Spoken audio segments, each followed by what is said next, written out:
Hello and welcome to Let Me Bore You to Sleep.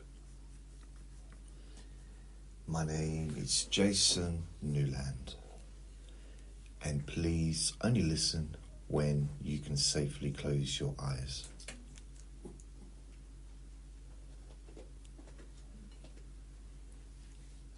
Today is Sunday the 2nd of August, 19. Wow, I was going to about to say 1926, 2026. It is 2 minutes to 12 in the afternoon, or 11:58 a.m. It's sunny outside now, but earlier on, when I took Vinny out about 8, it was foggy. It felt like I'd woken up in October. I'm not complaining. I'm not. There will be some people that complain when the weather changes. There will be some people, guaranteed, someone, somewhere will be moaning, saying, in like September, October time, maybe November, where did the summer go? We didn't even have a summer this year.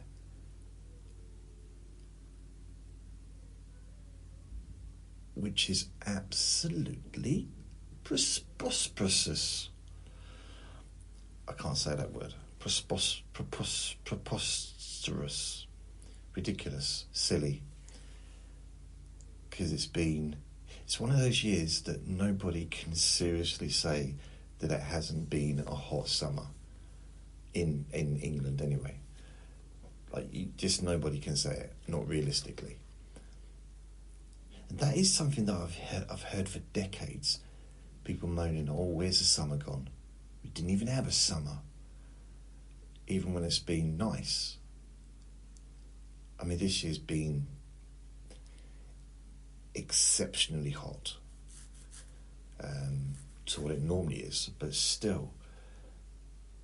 We always have nice weather in the summer. It's not normally.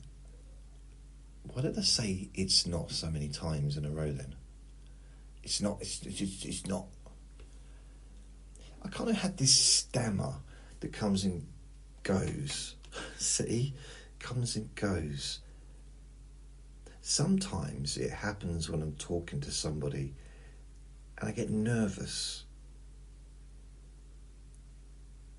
I'm not nervous doing this recording because, of course, I'm talking to friends.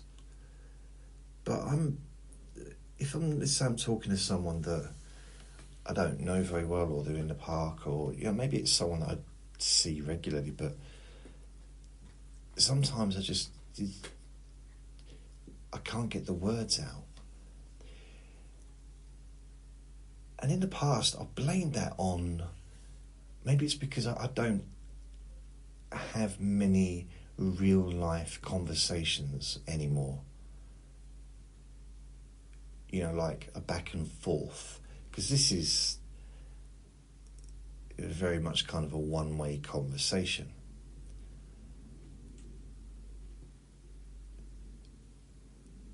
And I've only really got 2 people I talk to. I've got my neighbour downstairs and I've got a neighbour over the road who he comes and visits fairly regular, like once a week or something, and we have a chat for an hour or 2.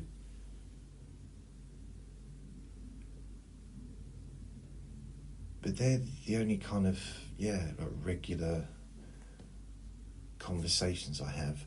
And I do have, no, it's not true. I've got some friends on the phone that I talk to sometimes. But, as far as in person, although I am meeting up with a friend this week, who I've known since November 2002, and I class him as a close friend, although I haven't really had much contact with him for quite a while. It's like an occasional meet up. But when we do meet up, it's nothing weird, it's not strange. by that I don't mean that I'm dressed as a clown or anything. I mean, it's not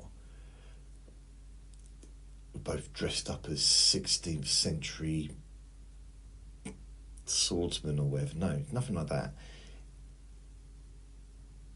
It's just like, you know, sometimes you see someone you haven't seen for a while and you're like, oh, I don't know what to say. I had that recently with a lady that I used to work with. I saw her in the post office. This is a while ago probably. It seems like a few months ago, but I'm not sure. So it's a while back.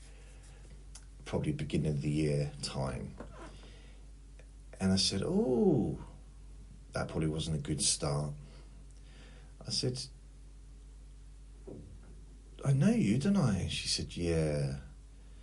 So there was that tone of disappointment that I normally only get when I'm in a relationship. So it's like, oh, okay. I didn't expect her to start doing cartwheels and jumping up and down, setting off fireworks with excitement. But yeah, she really wasn't pleased to see me. Which, I don't know, I mean, we got on really well when we worked together. But then, you know, that's quite a long time ago, and a lot's happened since then, and a lot's probably happened, well, it's not probably, a lot would have happened in her life. And I might just be like a distant memory to her. I have quite clear memories of her, but she might not have clear memories of me.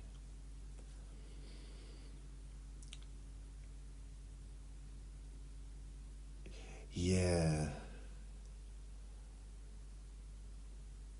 I'm starting to think that maybe I've got quite a good memory. I never really believed I did.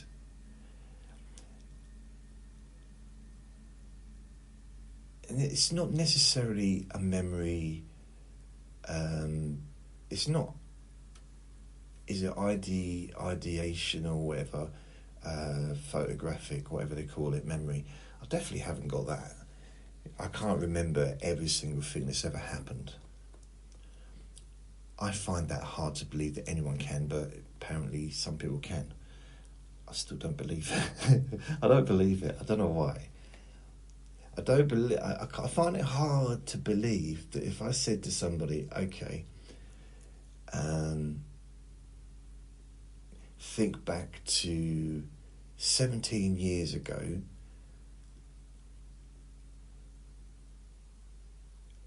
and during the month of June, 17 years ago,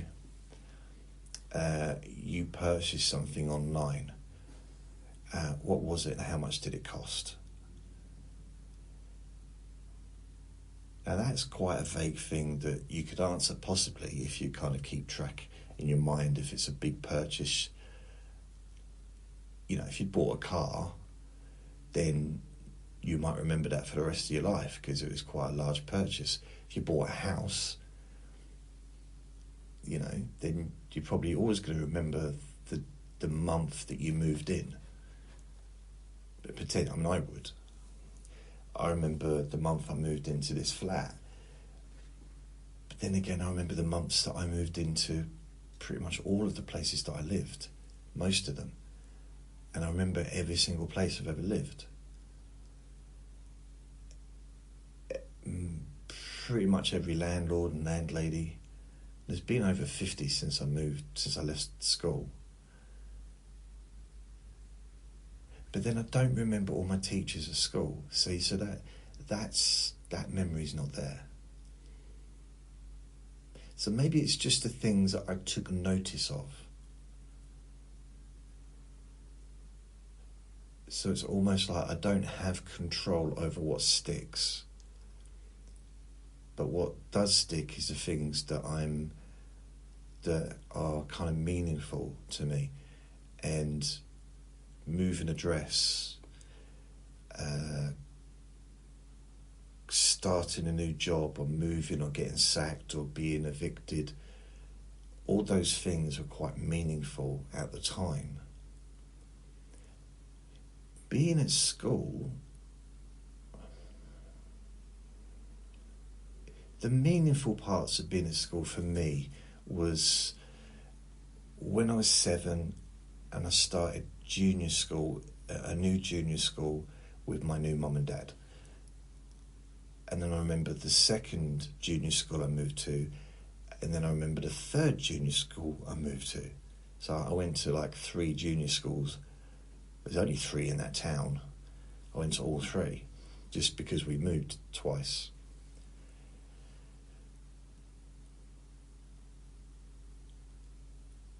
I have only a few memories of the first one, really. I haven't got like huge amounts of memories, although I did get into quite a bit of trouble. The second, that's probably why I remember that, because the police was involved. I was a 7-year-old maniac. I wasn't. It was just I've talked about it before, I won't go into it. But on the second, see, those that haven't heard the story are probably thinking, I can't believe it. For the first time in all this time I've been listening to this weird person, Jason, this weirdo man, he's finally come out with something that might be mildly interesting. He was 7 years old in junior school and did something that involved the police having to come into the school. And he's just brushing over it like it's nothing, and he won't tell us the details. Yet if he finds a bit of fluff on the carpet, he'll talk about that for an hour and a half.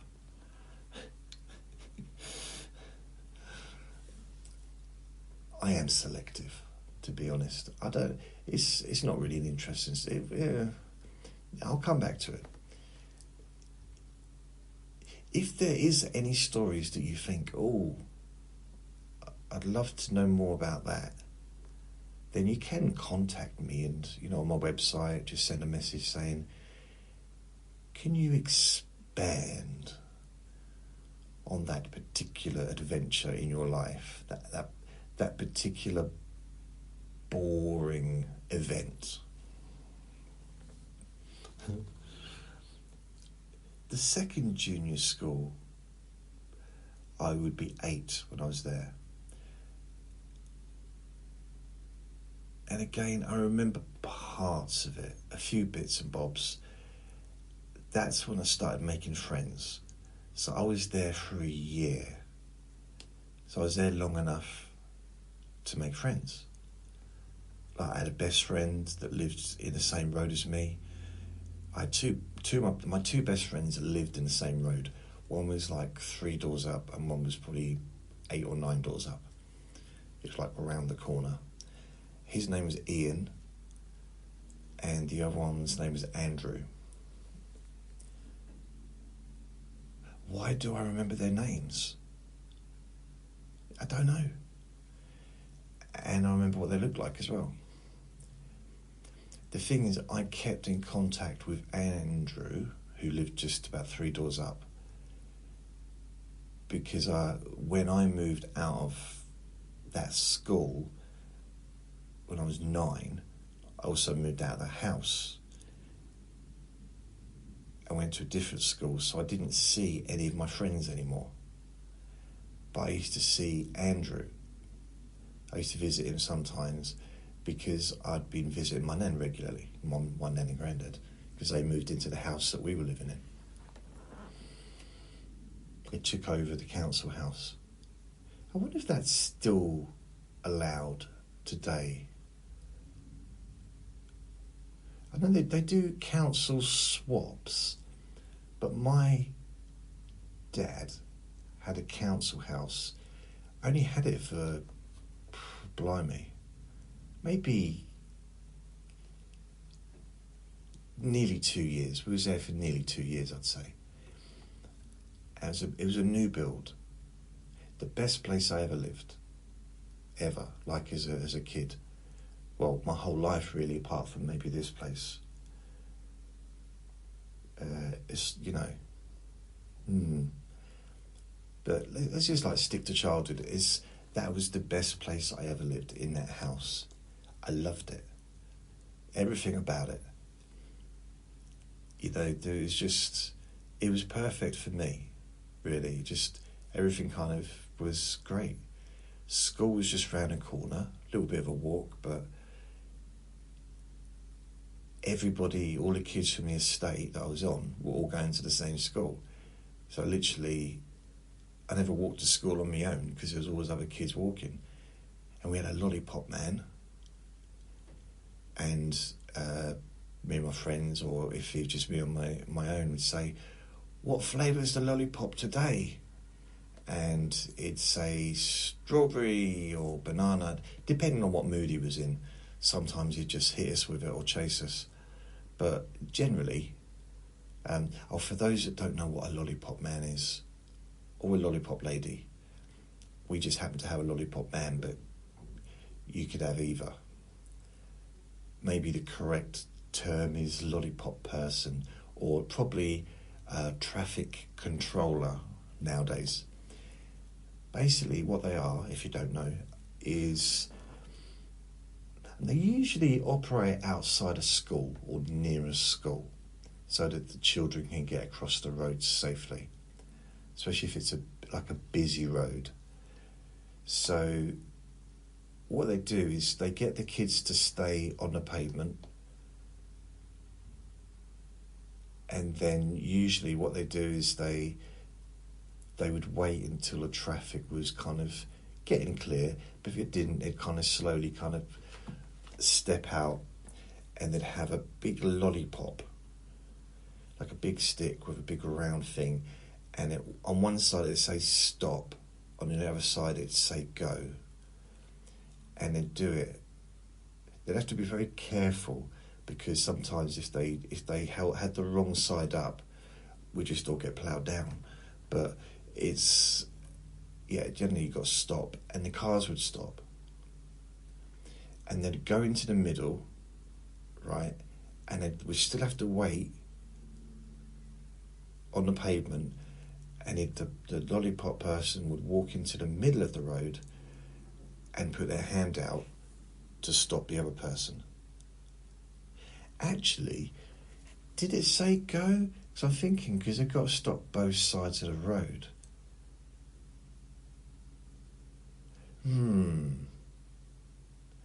I'm not sure. But anyway, they go to the middle of the road and stop the other side from coming.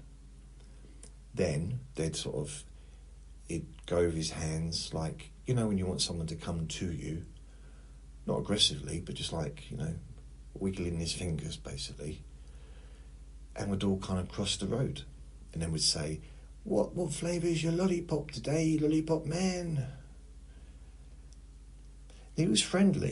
He was nice. He was. He'd never chased us. He was never grumpy. I think there was one time he was a bit rude. I think he must have had a bad day or whatever. But he said, I remember him saying to me, "You're 25. You're too old for this now." And okay. So, you know, that was a bit of a shock. But it was nice. Sometimes it's nice, even at 25, even at like when you're an adult. I just talk for my own personal experience. I like to do things that I used to do when I was a kid. So the only two things I can three things really. One of the things I used to like to do is go on the beach and not even on the beach, maybe on the prom, sit on a chair or bench and just stare out at the sea. I always used to like doing that when I was young. And I used to do that even when I'd moved away to London to get away from that place. When I visited my nan and stuff, or my dad, I would go down there and just gaze into the sea. Well, not into the sea, but into the distance. Because apart from the odd ship, sometimes there'd be nothing there. And it was nice to be able to look and have nothing that I could focus on.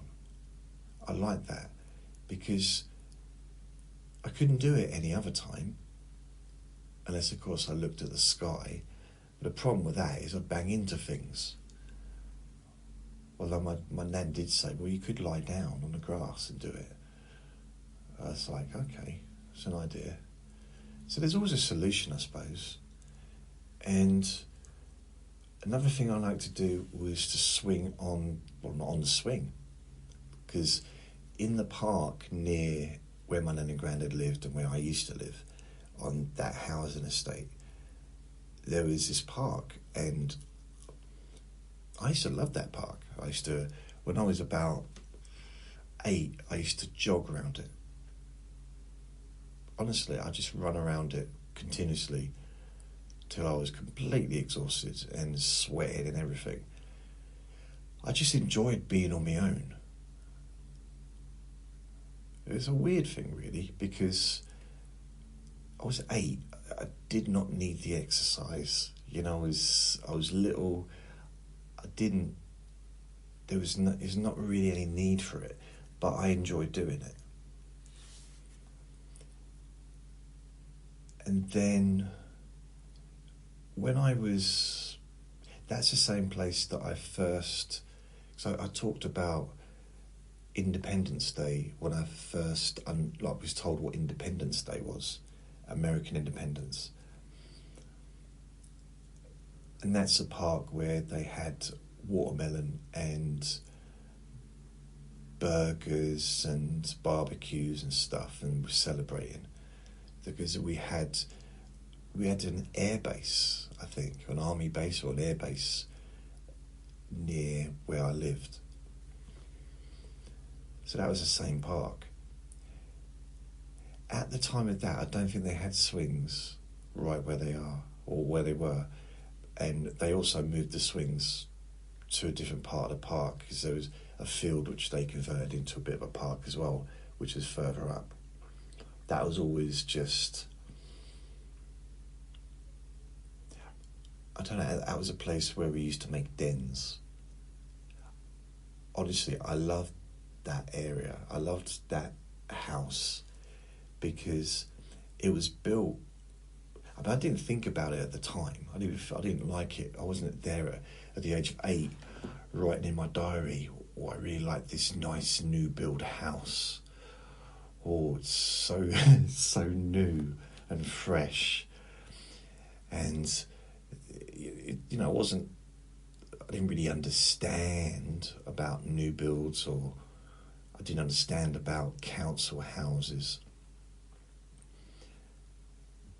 But I liked it because we was, like everywhere else is, we were right near fields. We were in the countryside, but then the town was surrounded by countryside. I mean, pretty much anywhere you live in the UK is countryside. It's what we are. Anyone who's flown over this country knows that. It's just fields with towns dotted around and bigger places like cities and littler places like villages. And they're all connected by little roads or motorways. But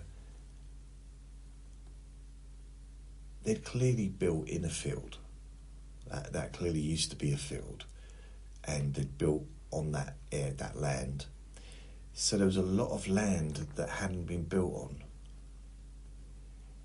That was derelict, that was kind of overgrown. And me and my friends used to play in it. And build dens and just run around playing hide and seek and make bow and arrows and things like that. So it was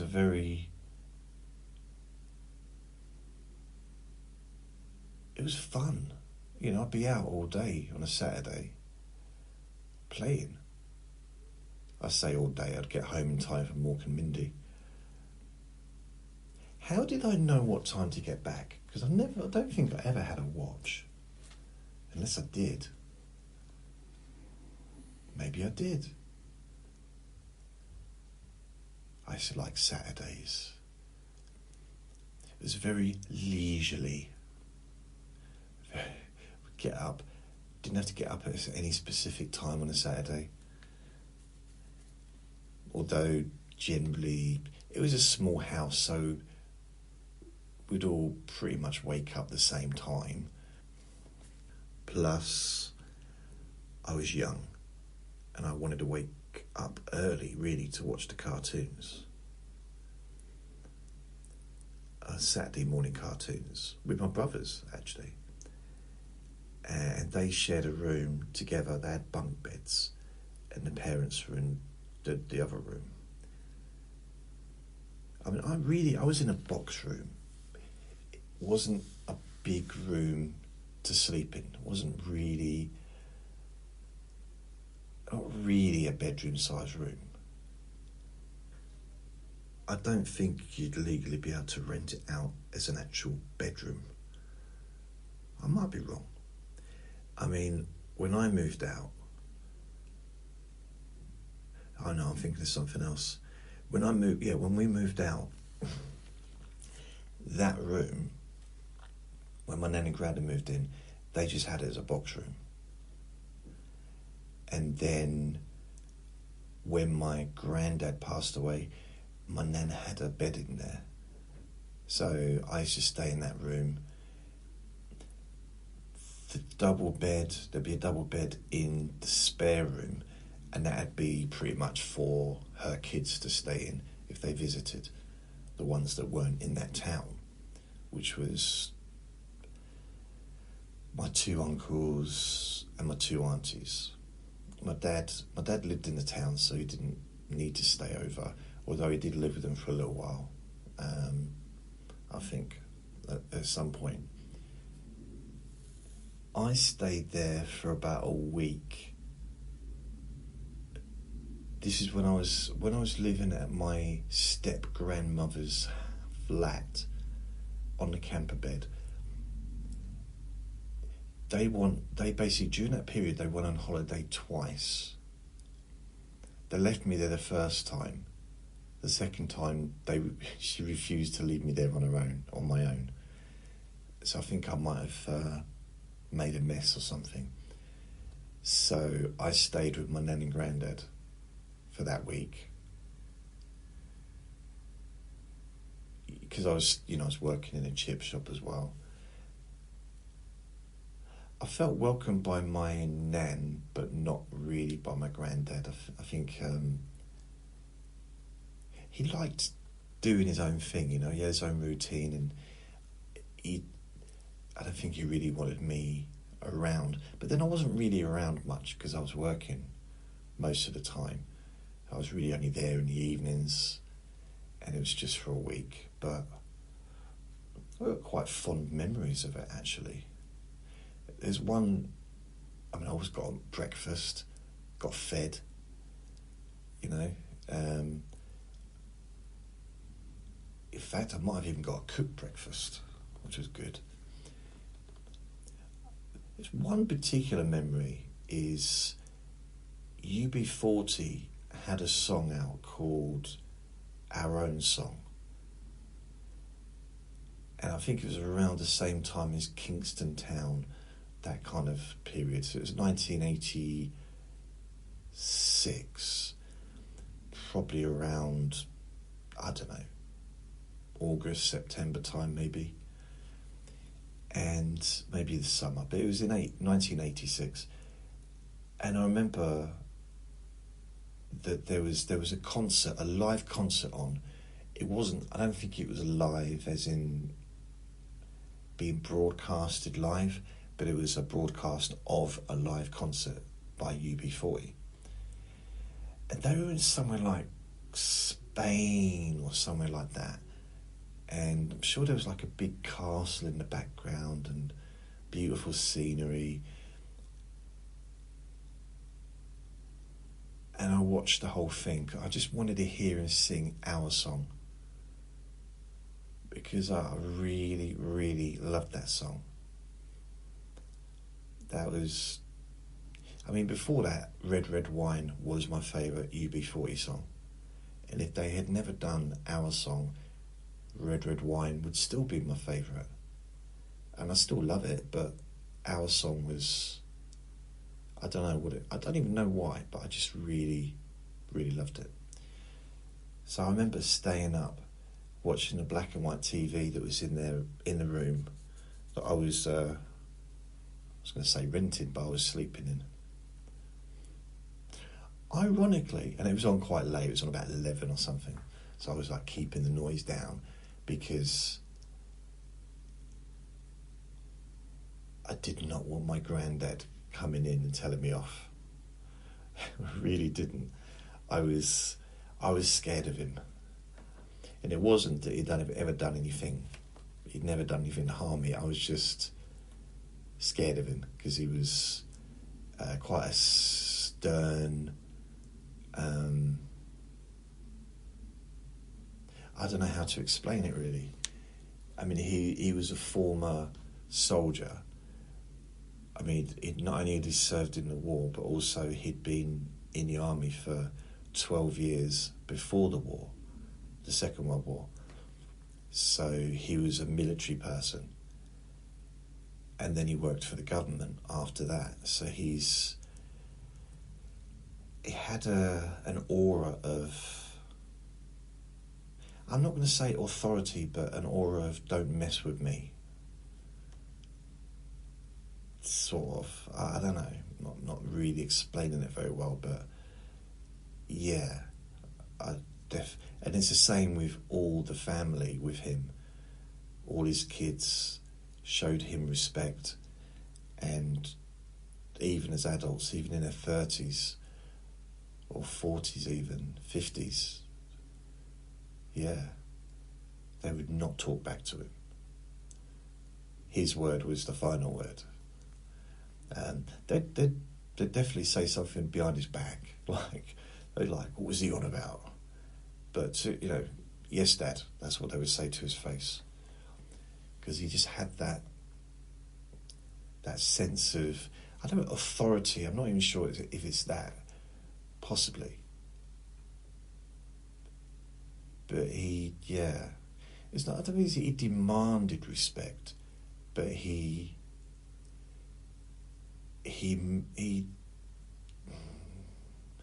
milked it. I don't know if it's the right word. I was thinking he suckled on the teat of respect.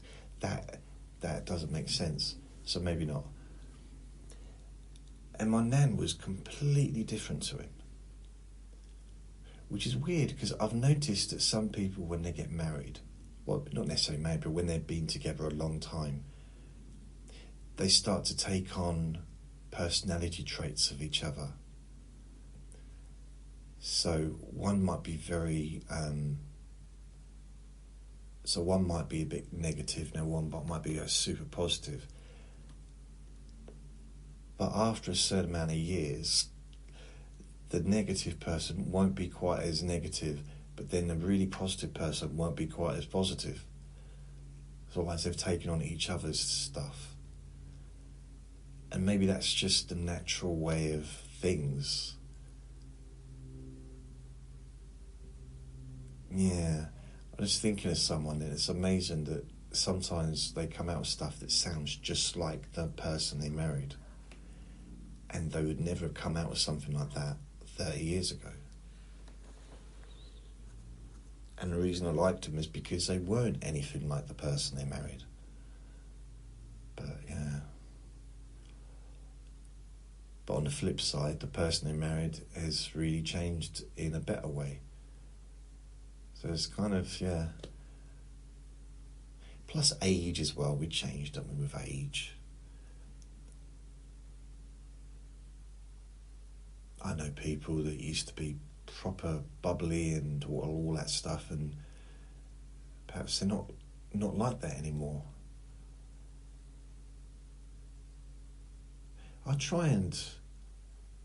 My biggest fear is, and maybe I probably do it a little bit, but one of my biggest, it's not my biggest fear, but one of my concerns is that one day I'll end up being one of those people that everybody avoids. I may already be one of them, but not for the same reason as I'm thinking. One of those people that everyone avoids because all I talk about is my health conditions. Or I tell my life story, but all the bad stuff, like continuously, and I'll go through the same stuff. I mean, technically you could say that is what I do. I do repeat myself, but I'm not focusing on illness and stuff like that. And I've seen people, quite a few people over the years, and they only seem to get worse. It's like it seems to make them worse by focusing on it. There's my favourite sentence, and it's not my sentence, it's not something that I come up with, but it was, I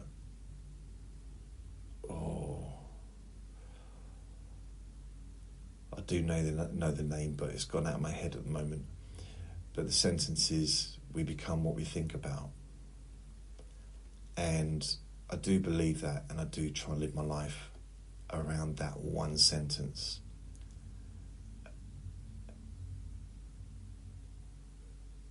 And the other one I quite like is, you are what you do repeatedly. So, and that makes sense as well. I mean, in a more practical way, that probably makes sense, because if you do something, you become good at it. And that could be writing, that could be painting, that could be doing music, it could be in your job,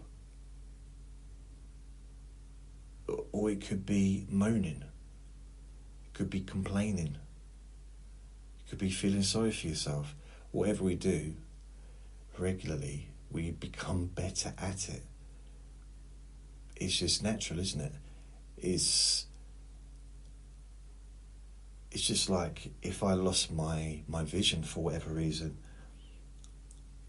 and I stayed in this flat, I probably wouldn't be able to because it's upstairs, but you know, even if I stayed in this flat, for example, I'd be banging into everything. But eventually I wouldn't. Eventually I'd be able to manoeuvre and probably imagine never bang myself unless someone moves something. That'd be Vinny. Because he's so cheeky, I know that he'd start moving furniture around just to wind me up. Move a chair away, move the bed to the other side of the room, just so he can have a giggle. He's a naughty boy. You don't realise, you think he's so cute. No, he is a cheeky little monkey. That's what he is. All I'd hear all day is just him giggling. First of all, he'd hear the thump of me landing on the floor, thinking it's my bed and I'm on the floor.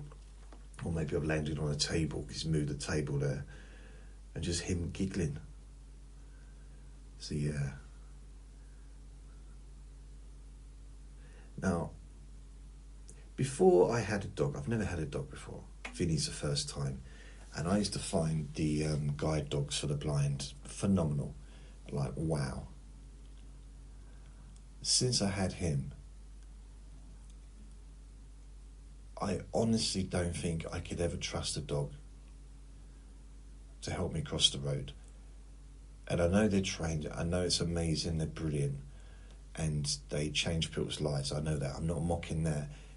It's just, what if I get a dog like him, with the same attitude that he's got? He'll be pulling me into traffic.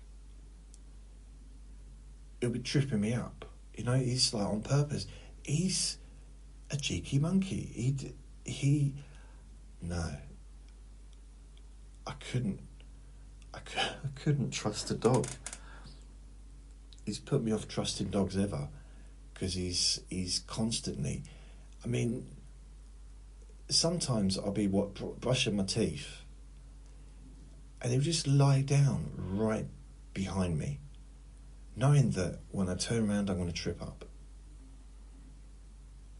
Other times he purposely trips me up. Do you ever see, I'm trying to think, like with his hands, he'll put his hands around my ankles as I'm walking, trying to trip me up.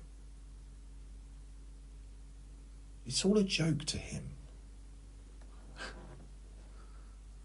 Don't be puffing and huffing down there, Vinny. I can hear you. I know you're awake. He knows I'm talking about him.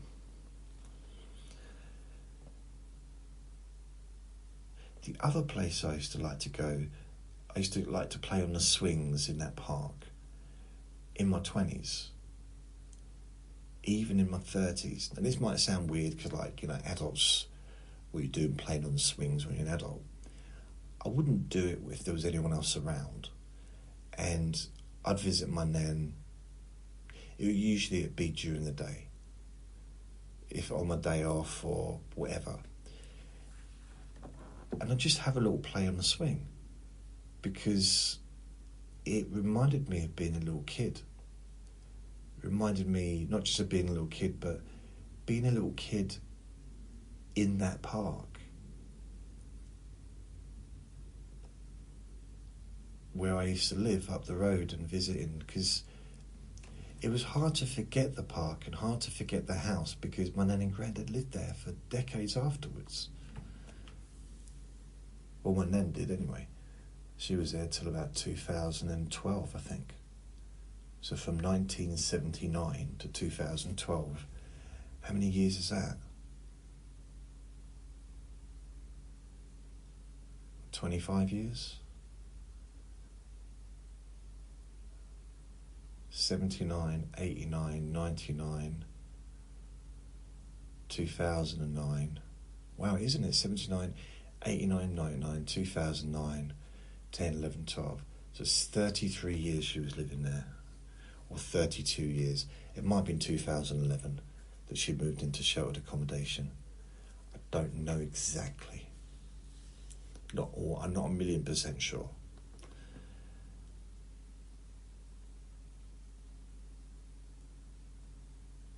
I mean, the other thing, I also used to like to walk around because there was all these, so as you came out of the estate and you go under a bridge, it led you all around the fields, and there was, I guess it was like a road, but, well, it was a road, cars used to go on it.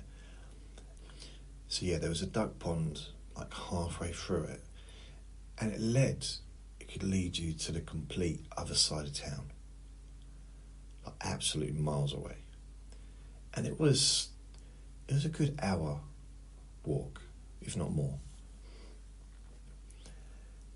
And we used to do it after lunch. So if we went to my nan and granddad's for lunch, the whole family would go and would walk.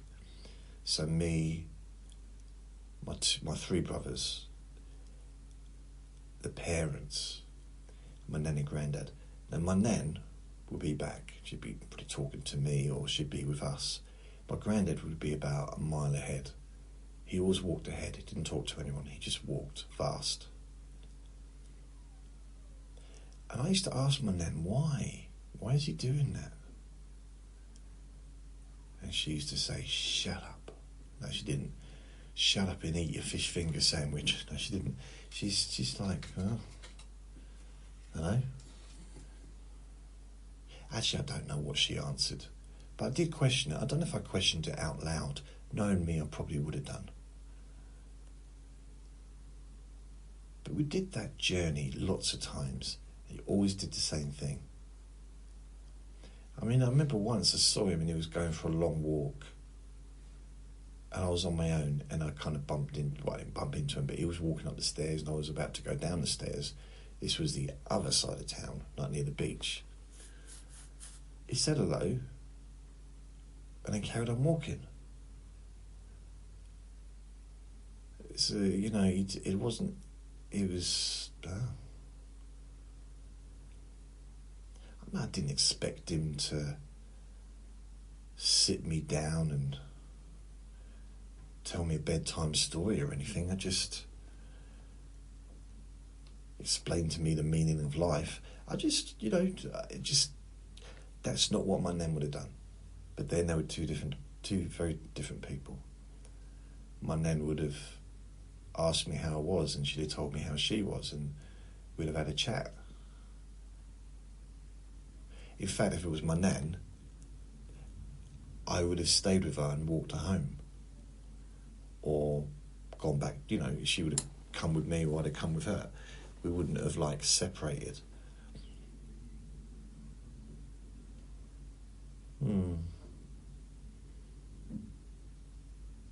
I miss seeing her. Yeah. But I'm glad they moved into that house. I'm not glad that we moved out of the house, because that was the best period of my childhood.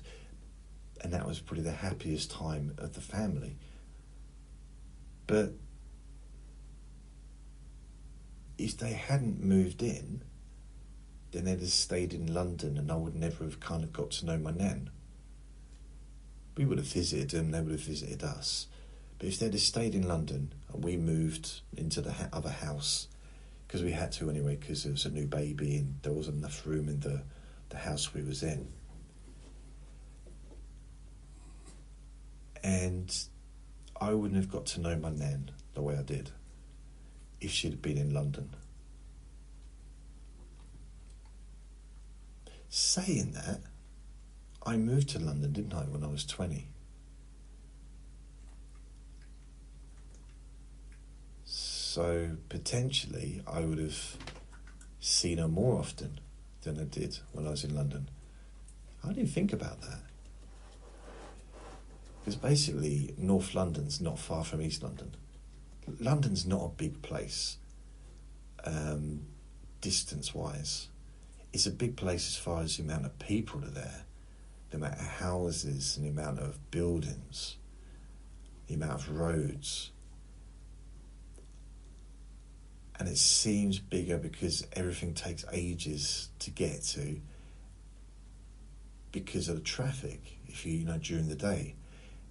But if you travel at night, like 2 a.m, for example, you can get to places in such a short period of time. That's when you realise how small London is as an area. I remember I had a girlfriend in Ealing, and Ealing Broadway was a heck of a journey on a tube. I have to go to Stratford, get on a central line, and it'd be take about 17 weeks to get there. Slight exaggeration, but it was a long journey. It was the end of the tube. Just wait for him to stop drinking and slurping.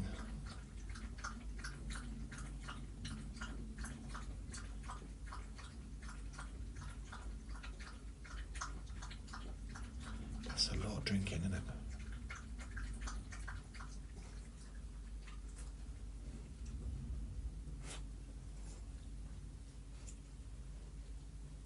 Wow. That's a thirsty little cat, isn't it?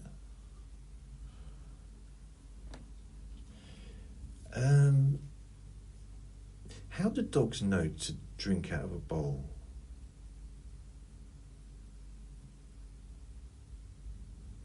What would happen if we just gave if we just put a cup or a glass of water on a table, and so the dog could get to the table? How do we know that it wouldn't just pick it up and start drinking it like we do, out of the cup or the glass? We don't even give them a chance or an opportunity to do that, do we? Maybe they're licking the water out of the bowl thinking, this is degrading, why can't I just have a glass like everyone else? Why can't I have a cup of tea like the rest of the household? Maybe they're thinking, why have I got to eat out of a bowl? Why can't I be at the table like everyone else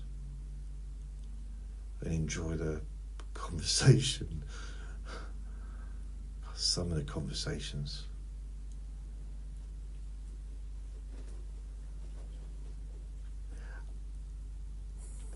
Yeah. That was I think the only two meals of the week I quite liked at home. Not food wise, but like as far as atmosphere. Outside of Christmas, I mean, Christmas was pretty cool the whole time, but I like Saturday lunchtimes and evenings, because what we used to do on a Saturday is my mum would make me burgers, or make us all like burgers and chips, or pizza and chips, stuff like that. So we'd come home from playing, have that, and then go out again. In the evening, it would be like a buffet, so it'd be plates and dishes of crisps. Well, the dog was barking in the garden again. It sounded like an echo, but a high-pitched echo in the distance. And then I realised it was another dog. And I thought to myself, oh no, not two dogs. When one dog is clearly enough to deal with. There seems to be a bit of a lag of sound right now, which is nice. It's nice.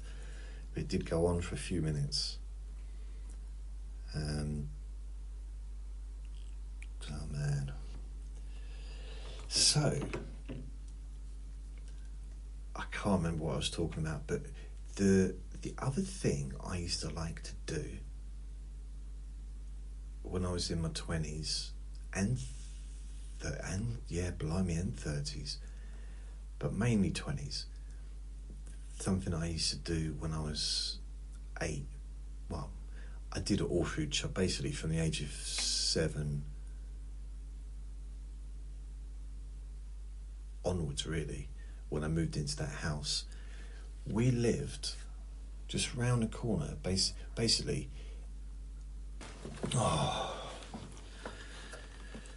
dog started barking even more, so I took that opportunity to wander into the kitchen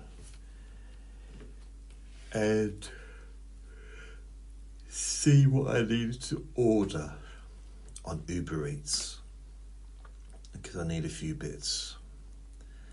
And so I ordered that, and wow, £69.92. So it should be here at between 1:35 and 1:57, and it's 1:03 now.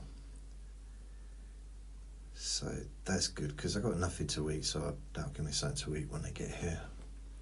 I need some milk and some breakfast cereal and bits and bobs. It don't half add up. Blimey. The dog's stopped now. Hopefully that will be quiet for a little bit.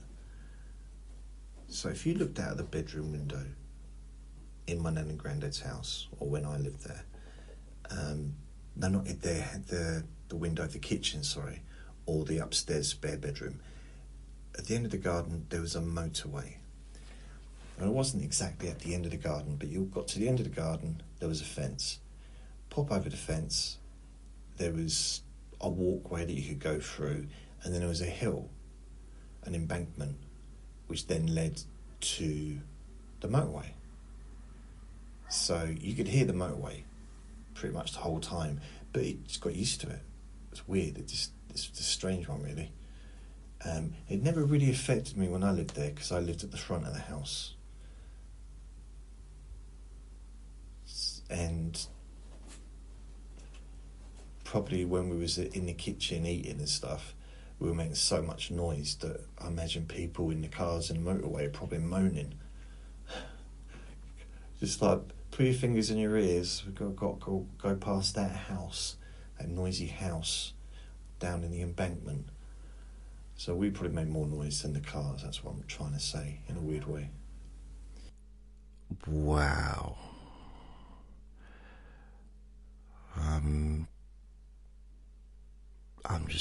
I'm going to have to...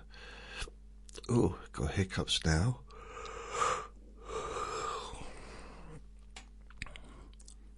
I have to bring this recording to a crescendo due to the woof woof in the garden.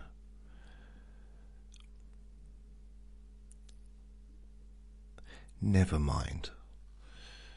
I'll be back again, hopefully tomorrow.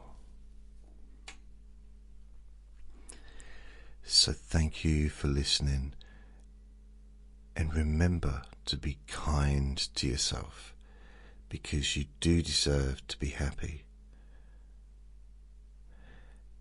And be gentle with yourself. You deserve to feel safe. Lots of love.